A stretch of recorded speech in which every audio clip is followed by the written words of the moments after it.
참된 그리스도인의 표징이 있어요. 즉 그리스도인의 증거가 뭐냐라고 하는 것이죠. 많은 분들은 예수 이름으로 귀신을 쫓고 예수 이름으로 기적을 행하는 것이다라고 이렇게 얘기할 수도 있어요. 그러나 참된 그리스도인의 표징은 죄와 관계가 있습니다. 즉 죄를 증오하고 죄를 애통해하고 죄를 고백하면서 사는 사람입니다. 그런데 이것은 하나님과의 새로운 관계가 맺어졌을 때만 가능한 일입니다. 사람이 하나님과 새로운 관계를 맺기 이전에는요, 죄와 아주 긴밀하고 친한 관계에 살았어요. 그래서 여러분, 죄인의 길의 마지막이 무엇이냐?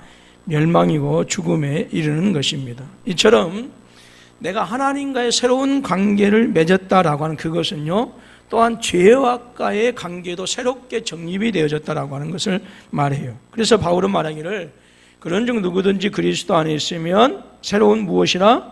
피조물이라. 이전 것은 지나갔으니 보라 새 것이 되었도다라고 말씀합니다.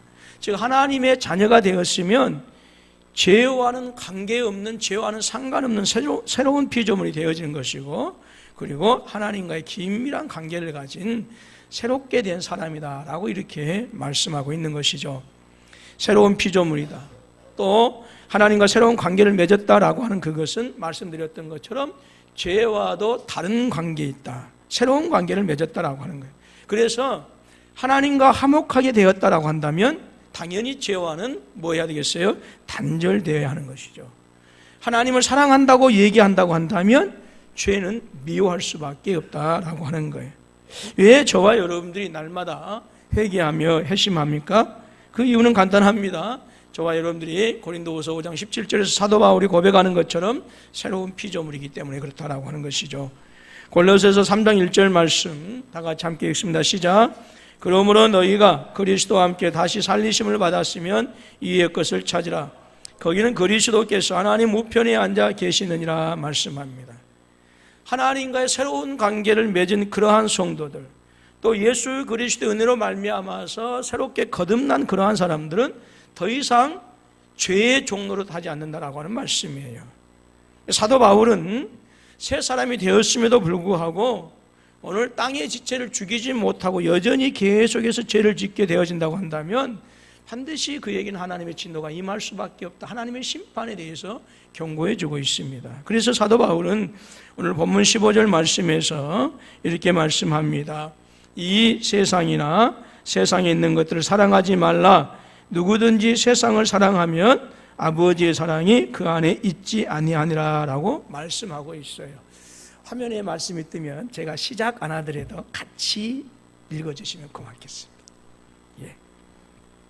말씀이 나올 때마다 시작, 말씀이 나올 때마다 시작, 이것도 조금 그래요. 그렇게 하니까 말씀이 화면에 나오면 제가 시작을 안 하더라도 같이 함께 읽어주시면 고맙겠습니다. 자, 이 세상이나 세상에 있는 것들을 사랑하지 말라. 누구든지 세상을 사랑하면 아버지의 사랑이 그 안에 있다 없다? 없다라고 하는 거예요. 그런데도 여전히 세상을 사랑하고 있다고 한다면 분명합니다. 하나님 아버지 은혜와 사랑이 그 안에 없다라고 하는 명백한 증거예요. 그래서 그리스도인이라고 한다면 세상과 세상에 있는 것들을 당연히 멀리하면서 살아가야 하는 것입니다. 예수님의 이런 말씀이 있습니다. 요한복음 15장 18절로 19절입니다. 세상이 너희를 미워하면 너희보다 먼저 나를 미워한 줄을 알라. 너희가 세상에 속하였으면 세상이 자기의 것을 사랑할 것이나 너희는 세상에 속한 자가 아니요 도리어 내가 너희를 세상에서 택하였기 때문에 세상이 너희를 미워하느니라 그랬습니다. 예수님은 그리스도인을 가리켜서 너희는 더 이상 세상에 속한 자가 아니다라고 해요. 그래서 세상에 속한 자가 아니기 때문에 너희는 세상에서 미움을 받을 수밖에 없다라고 하는 것입니다. 그런데 간혹 성도들 가운데는 세상으로부터 미움을 받는 것이 아니라 세상으로부터 너무너무 사랑받는 분들이 계세요. 세상과 벗이 되어져서 아주 세상과 친하게 지낸 분들이, 세상 없으면 살 수 없는. 그런데 이렇게 세상을 좋아하는 사람은요, 아직도 세상을 버리지 못한 사람입니다. 세상이 즐겁고 세상에서 보내는 시간이 행복한 사람들이 있어. 교회만 오면 찬양하자고 해도 침묵하시는 분들이 세상 산행을 가든지 관광버스를 타면 거기서 지세상이다 하고 날뛰는 분들 계세요. 설마 우리 안에는 안 계시겠죠? 예. 그리고 세상으로 향하는 버스 안에서 그것이 고속도로인지 어딘지도 모르고 그 안에서 오면서 가면서까지 끝까지 춤추는 사람들. 뭐 다는 아니겠지만 그런 분들이 간혹 찾다 보면 있어요. 예수를 믿지만 아직까지 세상과의 관계가 정리되지 않는 사람입니다. 여러분, 이런 사람은요, 예수를 믿고 교회를 다닌다 하더라도 세상 사람과 하등 차이가 없는, 별반 다름이 없는 사람입니다. 여러분, 세상에 대한 하나님의 말씀을 들어보십시오. 야고보서 4장 4절입니다. 가늠한 여인들아, 세상과 벗된 것이 하나님과 원수됨을 알지 못하느냐? 그런즉 누구든지 스스로 하나님과 원수되는 것이니라. 세상과 긴밀한 관계를 가지고 세상과 친하고 세상과 벗이 된 자들은 누구와 원수되는 것이에요? 하나님과 원수돼요. 그렇기 때문에 사도 바울은 그러나 내게는 우리 주 예수 그리스도의 십자가 외에는 결코 자랑할 것이 없으니 그리스도로 말미암아 세상이 나를 대하여 십자가에 못 박히고 내가 또한 세상에 대하여 그러하니라 라고 고백합니다. 즉 무엇입니까? 예수 그리스도의 십자가 외에는 결코 자랑할 것이 없다라고, 세상과 자신을 십자가에 못 박아버렸다라고 하는 것이죠. 여러분, 그리스도인들에게 이 세상은 절대로 사랑의 대상이 아닙니다.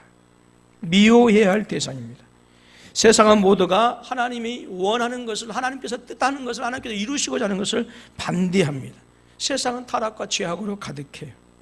그러므로 세상은 하나님에게 불순종할 수밖에 없는 것입니다. 에베소서 2장 2절에서 이렇게 말씀합니다.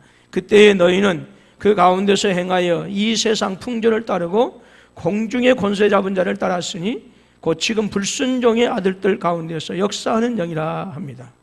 여러분, 오늘 저와 여러분들이 혹시라도 세상 가운데서 살고 세상의 풍조를 따라서 사는 것은 불순종의 영에 의해서, 불순종의 영이 무엇입니까? 마귀고 사탄 아니겠습니까? 그 불순종의 영에 의해서 사는 사람들이다라고 하는 거예요. 그러면 사도 요한은 세상이나 세상에 있는 것들을 사랑하지 말라고 했는데 세상에 있는 것들이 무엇이냐라고 하는 것이죠. 자, 본문 16절 말씀입니다. 이는 세상에 있는 모든 것이 육신의 정욕과 안목의 정욕과 이생의 자랑이니 다 아버지께로부터 온 것이 아니요 세상으로부터 온 것이라 했어요. 즉 세상에 속한 것이 있다라고 하는 거예요. 육신의 정욕과 안목의 정욕과 이생의 자랑이 세상에 속한 것인데 이것은 하나님으로부터 말미암는 것이 아니라 세상으로부터 오는, 그래서 교회를 깨뜨리고 성도의 삶을 무너뜨리는 악한 것들이다라고 하는 거예요. 그렇기 때문에 여러분, 진정한 그리스도인들은요, 이 육신의 정욕과 안목의 정욕과 이생의 자랑에 의해서 종노릇하지 않는 거예요. 적극적으로 이 육신의 정욕과 안목의 정욕과 이생의 자랑으로부터 자유를 선포하는 것입니다. 이것이 진리가 너희를 자유케 하리라고 하는 말씀이에요. 술, 담배 해도 된다라고 하는 말씀이 아니라, 저와 여러분들이 그래서 진정한 그리스도인이 분명하다고 한다면, 여러분, 그래서 세상적인 삶, 즉 육신의 정욕과 안목의 정욕과 이생의 자랑이라고 하는 이러한 삶에서 복음적인 삶으로, 주님께서 원하시는, 주님께서 기뻐하시는 삶으로 돌이켜야 된 줄로 믿습니다. 이 시간에는 주어진 본문의 말씀에서 구원받은 사람이 사는 세상이라고 하는 제목의 말씀으로 오늘 우리 구원받은 이후에 그리스도인들이 버려야 할 것이 무엇이냐, 오늘 세 가지로 한번 생각해 보도록 하겠습니다. 첫 번째로 우리는 육신의 정욕을 버려야 합니다. 지금 이 말씀은 육신의 정욕으로부터 돌아와야 된다라고 하는 거예요. 자, 저 오늘 돌아보시면서 함께 권면합니다. 육신의 정욕을 버립시다. 예, 본문에서 사용한 육신은 타락과 부패의 본성을 가진 인간을 말합니다. 타락과 부패한 본성이에요. 그리고 정욕이라고 하는 말은 욕망과 갈망을 뜻하는 그런 말입니다. 이것은 부정적인 의미로서의 정욕이에요. 그러니까 이 육신의 정욕과, 그래서 이게서 육신의 정욕을 얘기할 때 육신은 타락한, 우리 인간의 타락하고 부패한 본성, 정욕이라고 하는 것은 하나님께서 말씀을 통해서 철저하게 금지된 것을 갈망하는 잘못된 욕망, 이것이 바로 정욕입니다. 그래서 이 정욕이라고 하는 것은 하나님의 뜻에 어긋나는 갈망이다라고 하는 것이죠. 마치 에덴 동산의 아담과 하와처럼 하나님을 찾는 그러한 긍정적인 갈망을 버리고 뭐라고 그랬어요? 하나님께서 금지하신 그 선악을 알게 하는 것을 기필코 따먹고 싶어하는 그 부정적인 갈망이 바로 욕망이다라고 하는 거예요. 근데 사람은 누구나 이런 육신의 정욕과 타락하고 부패한 본성에 이끌려 살게 되어집니다. 그래서 하나님을 거슬리는 삶을 살게 되어지는 것이고, 그래서 하나님께서 금하시는 그 더러운 욕망들에 사로잡혀서 육신의 만족을 위해서 살아가는 것이 이 세상을 살아가는 대부분의 사람들의 모습입니다. 여러분, 하나님께서 저와 여러분들 창조하신 이유가 무엇입니까? 그것은 하나님의 영광을 위한 것인 줄로 믿습니다. 그렇기 때문에 저와 여러분들은 살든지 죽든지 무엇을 하든지 간에 하나님을 기쁘시게 해야 되는 줄로 믿습니다. 고린도전서 10장 31절의 말씀입니다. 그런즉 너희가 먹든지 마시든지 무엇을 하든지 다 하나님의 영광을 위하여 하라. 아멘. 우리가 먹든지 마시든지 무엇을 하든지 간에 하나님의 영광을 위하여 사는 우리 모두가 되어질 수 있기를 주님의 이름으로 축원합니다. 그런데 인간은 죄를 지어서 하나님의 영광에 이르지 못하게 되었어요. 로마서 3장 23절의 말씀입니다. 모든 사람이 죄를 범하였음에 하나님의 영광에 이르지 못하더니라고 합니다. 인간은 하나님에게 영광을 돌리지 아니하고 오히려 육신의 정욕을 쫓아서 살게 돼요. 그래서 부패한 마음, 타락한 본성에서 나오는 그 욕망을 위해서 끊임없이 그것을 탐닉하고 그것에 노예가 되어서 살아가고 있는 것이죠. 그런데 안타까운 것은 수없이 많은 그리스도인들까지도 바로 이것들로 인해서 그 삶이, 믿음이 무너지고 있다라고 하는 것입니다. 여러분, 이 세상에는 두 부류의 사람이 살고 있어요.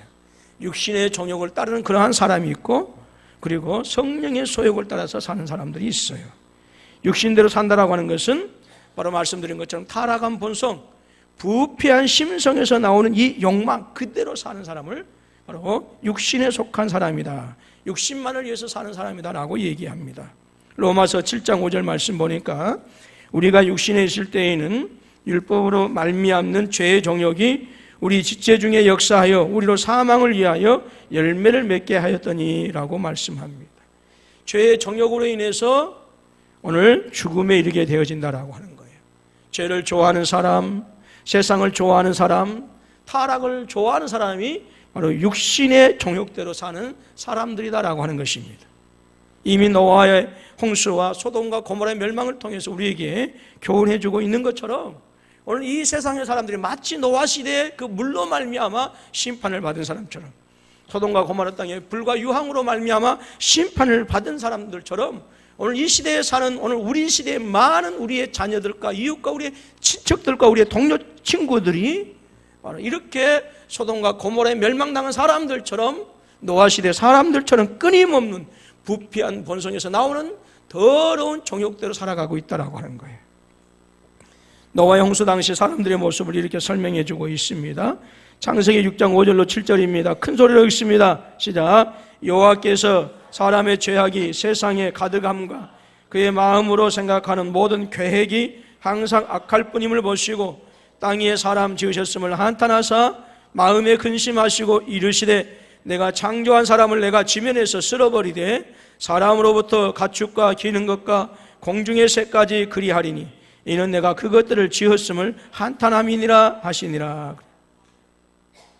뿐만 아니라 소돔과 고모라의 멸망 직전의 사람들도 죄악이 하늘에 닿았고 너무나도 무거웠기 때문에 하나님께서 이렇게 만드셨습니다. 창세기 19장 24절로 26절 말씀입니다. 여호와께서 하늘 곧 여호와께로부터 유황과 불을 소돔과 고모라에 비같이 내리사 그 성들과 온들과 성에 거주하는 모든 백성과 땅에 난 것을 다 엎어 멸하셨더라. 롯의 아내는 뒤를 돌아보았으므로 소금 기둥이 되었더라. 여러분, 그렇기 때문에 구원받은 저와 여러분들에게 정말로 필요한 것이 있어요. 무엇입니까? 돈이겠습니까? 세상의 명예이겠습니까? 권세이겠습니까? 아닙니다. 구원받은 이후에 구원받은 저와 여러분들의 정말로 필요한 것이 있는데 그것은 죄를 미워하는 것입니다. 죄와 싸우는 것입니다. 세상의 욕망을 버리는 것이 우리에게 필요하다라고 하는 것이죠.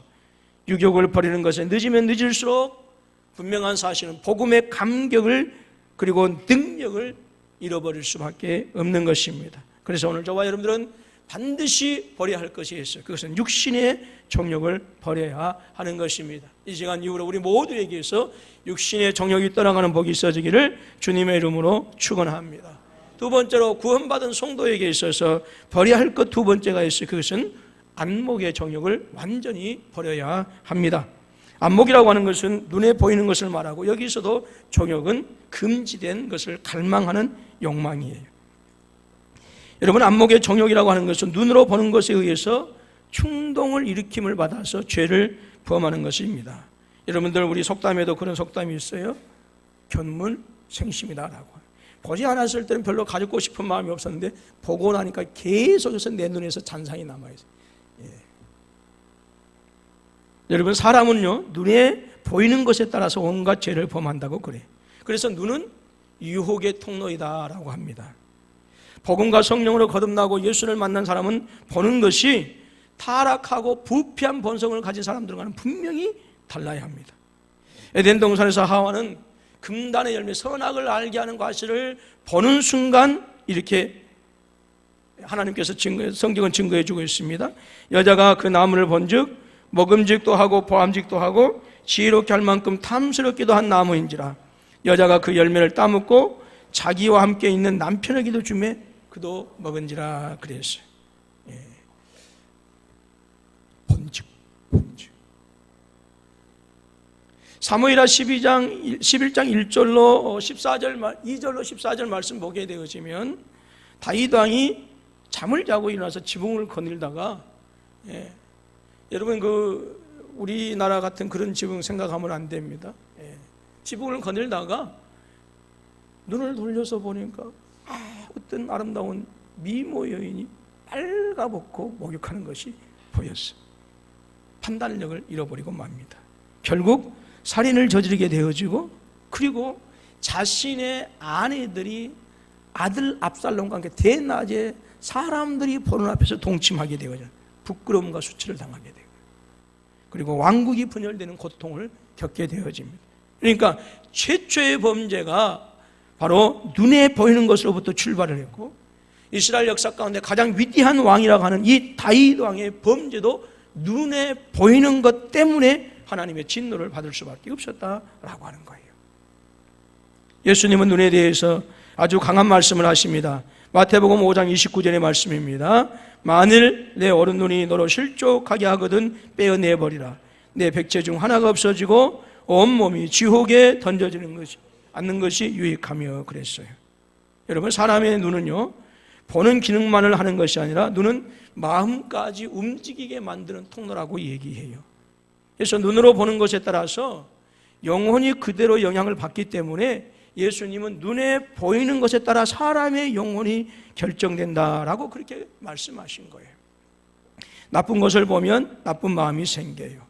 잘못된 것을 보게 되어지면요 그런 잔상이 마음에 남아요. 그래서요 여러분들 이렇게 지나가다가 교통사고 나는 것을 보고 그 다음에 어떤 사건들을 보게 되어질 때 반드시 꿈에 나타나는 그런 경우들이 있어요. 왜 그럴까요? 우리 눈에 어떤 신경을 통해서 잔상이 남아있기 때문에 그래요. 맹자는요 사람을 판단하는 눈동자보다 좋은 것이 없다라고 그렇게 얘기했다고 해요. 미국의 심리학자인 엘버트 메라비언이라고 하는 사람이 많은 사람들을 대상으로 이렇게 실험을 했어요. 인간의 의사소통은 7%는 새벽예배 나오신 분은 들었을 거예요. 인간의 의사소통이 언어가 감당하는 그 부분이 7%밖에 안 된답니다. 몇 프로요? 예. 그리고 그 외 93%는 이 표정이나 눈빛, 자세, 몸짓 언어를 통해서 55% 정도가 이렇게 의사소통하고요.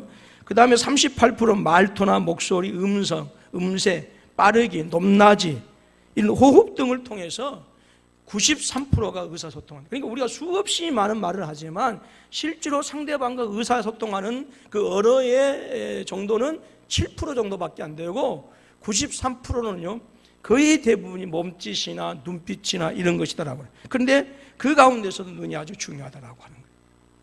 그래서요 그 표창원 씨라고 하는 여러분 뭐 이름은 들어보셨을지 모르겠어요. 민주당 의원이 쓴 그분이 그 범죄 프로파일러 아니겠습니까? 그분이 쓴 그 숨겨진 심리학이라고 하는 책을 내가 요즘 이제 왔다 갔다 하면서 한 페이지씩 이렇게 천천히 보고 있는데, 그 책에 보게 되면 수사관들은 항상 그 범인으로 여겨진 그 사람들을 보게 되면 항상 눈을 주시한답니다. 눈을. 그만큼 우리 그 세상 사회에 있어서도 눈이 중요하다라고 하는 거예요. 오랫동안 무엇을 보면 그대로 마음의 입력이 되어지고요. 그런데 타락하고 부패한 사람들은 그 눈으로 보는 것이 무엇이냐? 바로 안목의 정욕, 하지 말아야 될 금지된 것들을 끊임없이 그 눈으로 추구한다라고 하는 거예요. 그래서 책을 읽어도요, 그림을 보아도, TV를 보아도, 인터넷을 보아도, 사람을 보아도요. 그래서 저와 여러분들 정말 우리 자녀들에게도 주의해야 될 것은 마음과 영혼에 선한 영향력을 주는 것들을 보아야 돼요. 저는 그냥 너무 안타까워요. 애 새끼들을 어렸을 때부터 카톡, 그 핸드폰을 보여주고, 나는 도대체 제 영혼을 어떻게 만들려고 하나 싶은. 죄송해요. 제가 애 새끼라고 했는데. 안타까워서. 되도록이면요, 책을 읽어주고요. 되도록이면요, 책을 보게 하고요. 그렇게 하세요. 아멘이십니까? 제가 어느 식당을 갔는데요. 그 식당이 엄마 아빠가 너무 바쁜 거야. 근데 애들이 이제 6살짜리, 한 5살짜리 이렇게 되는 것 같아요. 근데 걔네들을 그 식당에서 그냥 핸드폰을 맡겨놓고 어떻게 하든지 그냥 그렇게 하고 있더라고. 너무 그 모습을 보면서 그 애들이 너무너무 불쌍했어요. 여러분, 좋은 거 보여주세요. 좋은 거. 좋은 책 보여주시고, 특별히 말씀 보여주세요. 말씀. 예수님은 산상수훈에서 눈은 몸의 등불이니 그러므로 내 눈이 성하면 온 몸이 밝을 것이요 라고 말씀합니다. 히브리서 12장 2절 말씀입니다. 시작. 믿음의 주요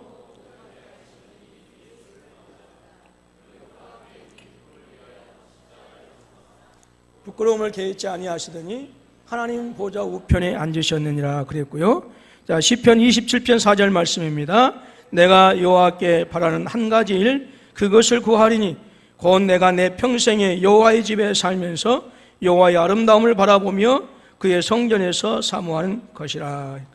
자, 베드로후서 3장 12절로 13절 말씀입니다. 시작.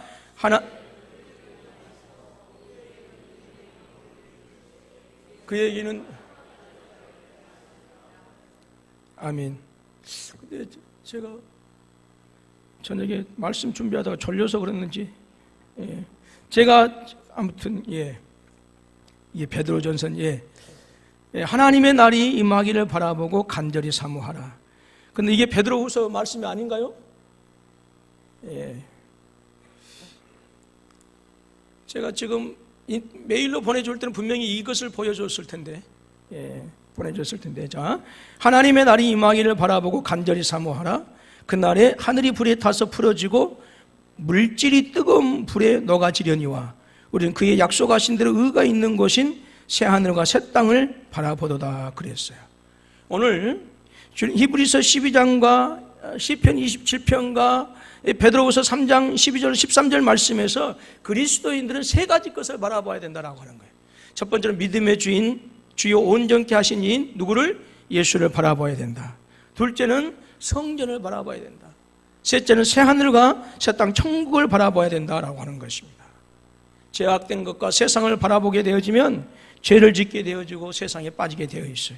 그러나 예수를 깊이 바라보게 되어지면 바로 그 예수님에게 구원의 길이 보이고요, 그 주님을 바라보게 되어지면 그곳에 생명의 길이 보이게 되어지고요, 그리고 세상과 죄악을 즐기며 살던 눈이 오늘 우리는 사도 바울처럼 거룩하게 변화되어지는 것이죠. 사도행전 26장 18절 말씀입니다. 그 눈을 뜨게 하여 어둠에서 빛으로 사탄의 권세에서 하나님께로 돌아오게 하고 죄 사함과 나를 믿어 거룩하게 된 무리 가운데서 기업을 얻게 하리라 말씀합니다. 여러분, 안목의 정욕으로 사는 것이 아니라 하나님께서 주신 영의 눈으로 살아가실 수 있기를 주님의 이름으로 축원합니다. 구원을 받는 사람은 세상을 바라보지 않고 오직 그의 눈에 예수 그리스도가 보이는 것입니다. 여러분, 세상을 살면서 안목의 정욕을 버리는 우리 모두가 되어줄 수 있기를 주님의 이름으로 축원합니다. 세 번째로, 구원받은 성도들이 버려야 할 것은 이 생의 자랑을 버려야 합니다. 자랑은 과시적인 교만을 말합니다. 자랑은 그래서 교만의 죄가 되는 것입니다. 타락과 부패의 본성을 가진 사람들은 이 세상을 살아가는 수단과 방법이 자기 자신에 대해서 극도로 드러내야 된다라고 이렇게 생각하는 거예요. 그래서 자랑의 욕구를 가지고 살아갑니다. 사람은 누구나 자기중심적이기 때문에 그렇습니다. 인간이란 여러분 자신들을 어떻게 생각할지 모르겠지만 질그릇과 같이 약한 존재가 인간입니다. 또 빈손으로 와서 빈손으로 돌아가는 것이 인생입니다. 그런데 이것을 알면서도 자기 욕심과 자기 우월, 자기 만족에 취해서 살아가는 것이 또한 우리의 인생이다라고 하는 거예요. 그렇기 때문에 사람들은 누구나 다른 사람들보다 자신이 더 잘났다라고 하는 것을 보여주기 위해서 끊임없이 자기 자신들을 치장하면서 살아가게 되어지는 것이. 원래 성가대 가운이 왜 생긴지 아세요?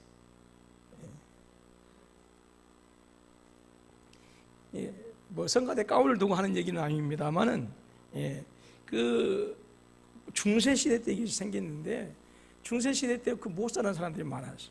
그러니까 어떤 너덜너덜한 사람들이 오고 이렇게 해서 그것을 감추기 위해서 가운이 생긴 거예요. 가운이 원래 그래요. 여러분, 볼링이 왜 생긴지 아세요? 여러분, 스포츠 중에는요 볼링처럼 가장 기독교적인 게 없어요. 볼링은 마틴 루터가 만들었어요. 근데 마틴 루터가 그 핀을 무엇을 생각했냐면 마귀로 생각했어요. 그래서 공으로 핀을 떨어뜨리는 것이 마귀를 쓰러뜨리는 것이다. 그렇게 해서 볼링이 생겨난 것이. 알구나 치세요. 뭐 조금 다른 것으로 나갔습니다만은, 사람은요 그래서 자기를 끊임없이 그래서 지식으로 치장을 하려고 하고요, 돈이나 명예로 자기 자신들을 치장하려고 하는 것이죠. 야고보서 4장 13절 16절 말씀을 볼까요? 시작. 들으라, 너희 중에 말하기를 오늘이나 내일이나 우리가 어떤 도시에 가서 거기서 1년을 머물며 장사하여 이익을 벌이라 하는 자들아, 내일 일을 너희가 알지 못하는도다. 너희 생명이 무엇이냐? 너희는 잠깐 보이다가 없어지는 안개니라. 너희가 도리어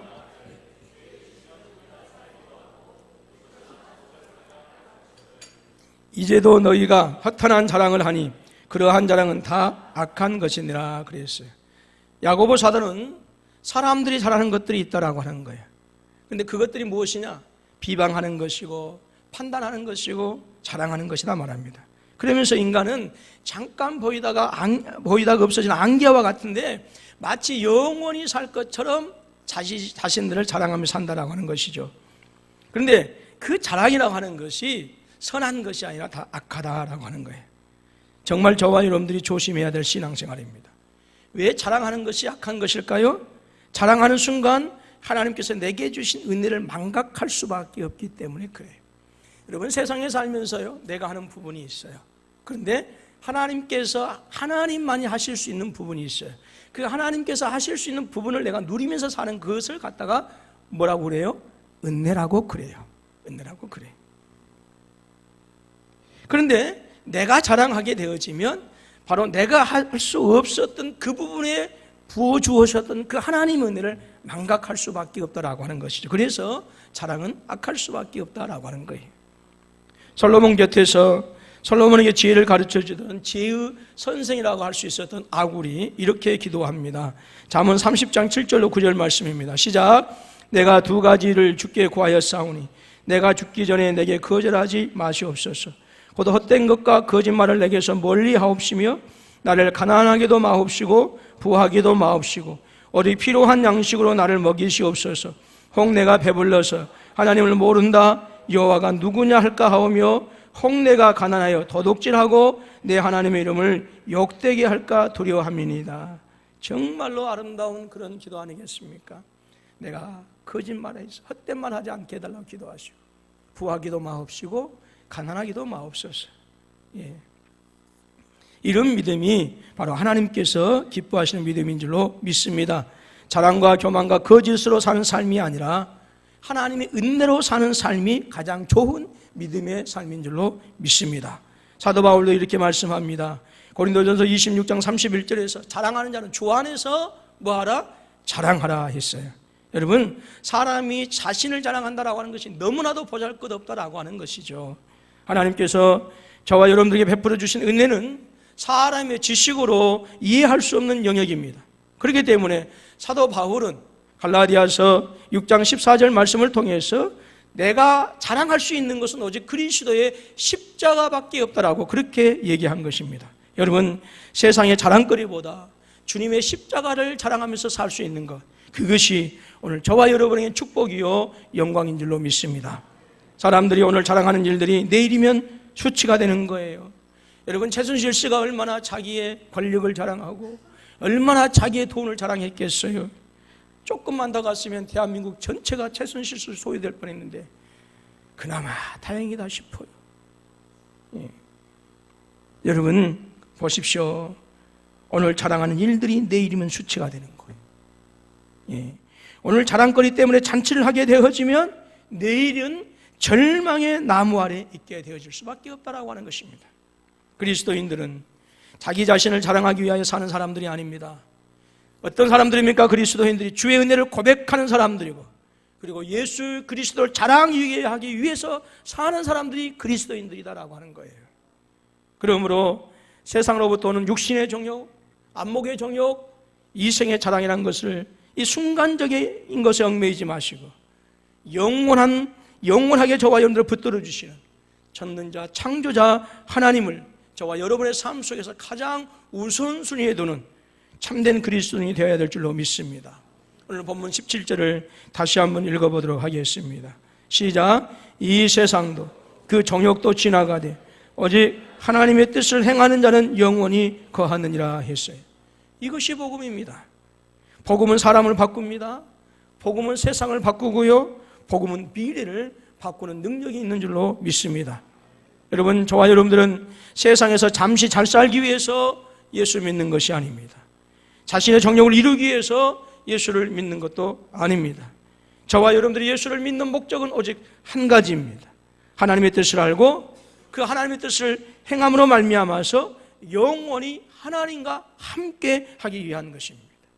여러분들, 산상수훈에 심령이 가난한 자는 복이 있나니, 그 복이 있나니라고 하는 그 표현이요, 하나님께서 함께 하신다라고 하는 표현이에요.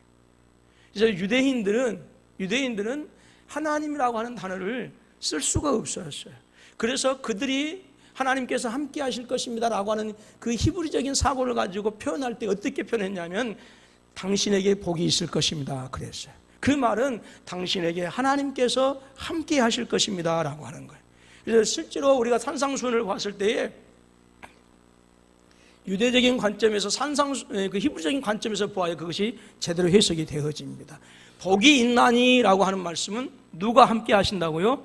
하나님이 함께 하시는 거예요. 하나님이 함께 하시는 거예요. 세상의 복을, 세상의 배를 부르고 등 따숩게 하는 것이 목적이 아니라 하나님과 함께 하기 위한 것이다라고 하는 거예요. 성경은 계속해서 말씀하십니다. 하나님과 세상을 동시에 사랑하는 것은 불가능한 일이다. 따라서 세상을 사랑하는 것은 허망하고 후회되는 일들이다 라고 하는 거예요. 교회는 사람들이 필요로 하는 자기 실현이나 자기 성취, 자기 만족을 이루도록 돕는 것이 아닙니다. 교회는 어떤 것입니까? 교회는 죄로 인해서 진노와 멸망으로 하나님과 원수된 그 관계를 하나님과 화목하도록 하게 하는 것이 바로 교회입니다. 그것이 교회를 세우는 목적입니다. 오늘 저와 여러분들이 교회를 세워야 하는 이유도 바로 거기에 있는 거예요.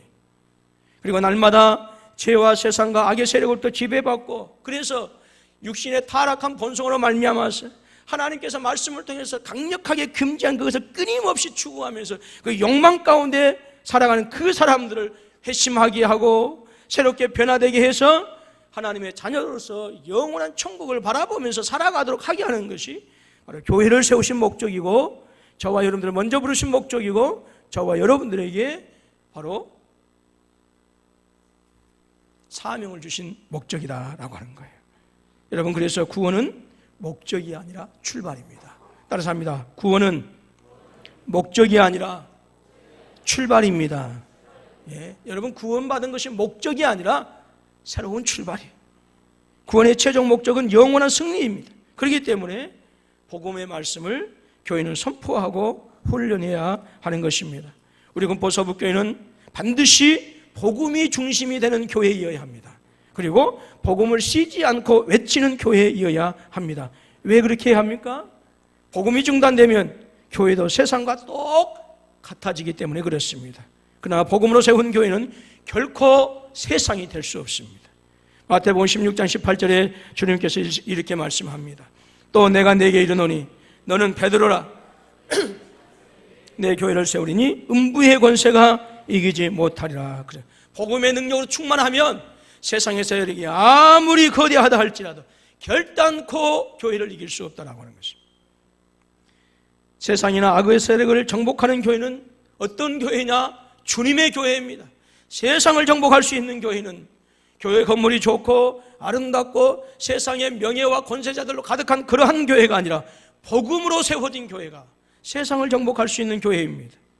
구원을 받았는데 여전히 육신의 정욕과 안목의 정욕과 이생의 자랑을 위해서 산다고 한다면 여러분, 다시 복음으로 돌아오실 수 있기를 주님의 이름으로 축원합니다. 여러분, 그 길만이 사는 길입니다. 세상을 이기는 길은 다른 것이 없습니다. 복음과 교회입니다. 여러분, 말씀드렸던 것처럼 구원은 목적이 아니라 출발이라고 그랬습니다. 오늘 저와 여러분들의 삶이 아직까지 구원받았음에도 불구하고 교회를 다님에도 불구하고 신앙생활을 하고 있음에도 불구하고 여전히 육신의 정욕과 안목의 정욕과 이생의 자랑에 취해서 산다고 한다면 여전히 그 사람은 세상을 끊지 못한 불의한 사람임에 틀림이 없습니다. 그러므로 이 시간 결단하시기 바랍니다. 육신의 정욕을 끊어버리고자 결단하시고 안목의 정욕을 버리고자 결단하시고 이생의 자랑에서 돌이키고자 결단하셔서 여러분들 이후의 삶이 정말 주님의 영광이 드러나는 능력 있는 삶이 되어질 수 있기를 주님의 이름으로 축원합니다.